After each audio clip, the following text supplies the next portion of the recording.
The Pulse School on RealAgriculture.com is brought to you by BASF. Hello, I'm Dale Leftwich with Real Agriculture. Today I'm with Tom Warkentin, who is with the Crop Development Centre at the University of Saskatchewan. Hi Dale, good to see you. Good to see you too, Tom.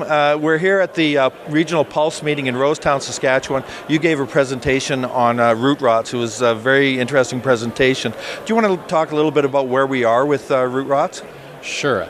I should first also credit Sherry Lynn Phelps, who Yes. gave a lot of the background about the pathogens that cause root rot in pulses, both the aphanomyces types and the fusarium types. And she told us a lot about the nature of those pathogens. From our side at the university, we're looking more at breeding for resistance to those pathogens.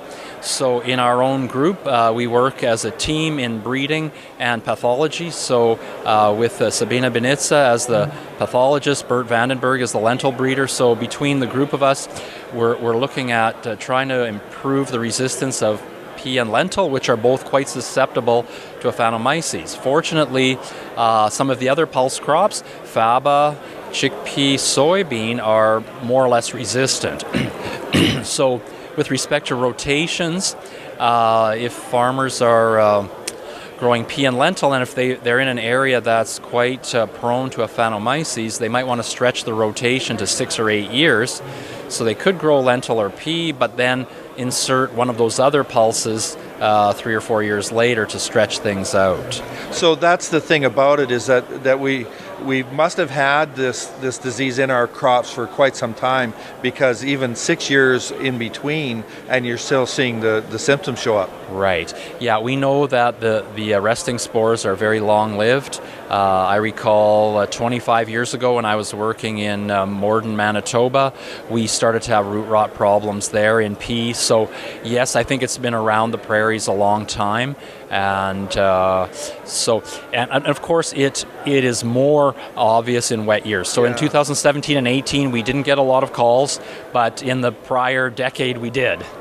Right, yeah, and so it sounds like when people who are growing canola get all wound up if they have to go down 3 or 4 years, and you're talking about 6 or 8 years, but the proviso you put in there was that not all pulse crops are susceptible. So you want to go through that just a little bit again? Yeah, just the fact that pea and lentil are quite susceptible, but faba bean, soybean, and chickpea are quite resistant. So you could insert those into your rotation so that you could have, let's say, 2 pulses in 8 years or 2 pulses in 6 years. One could be pea and lentil, the other pea or lentil, and the other could be one of the other pulses. And by the way, the canola folks should stretch their rotations quite a bit longer too. They've got it too tight. You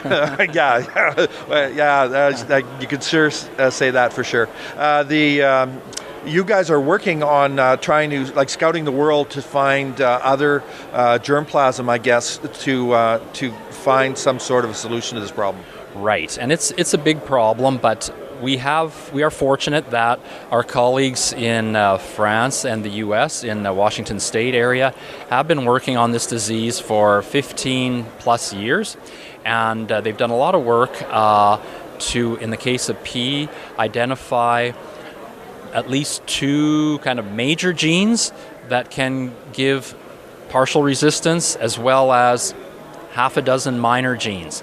So we're actually using a molecular breeding approach, using DNA markers linked to those resistance genes, and making crosses, making selections, and using the markers to bring those genes into yellow pea, green pea varieties that are well suited to Western Canada.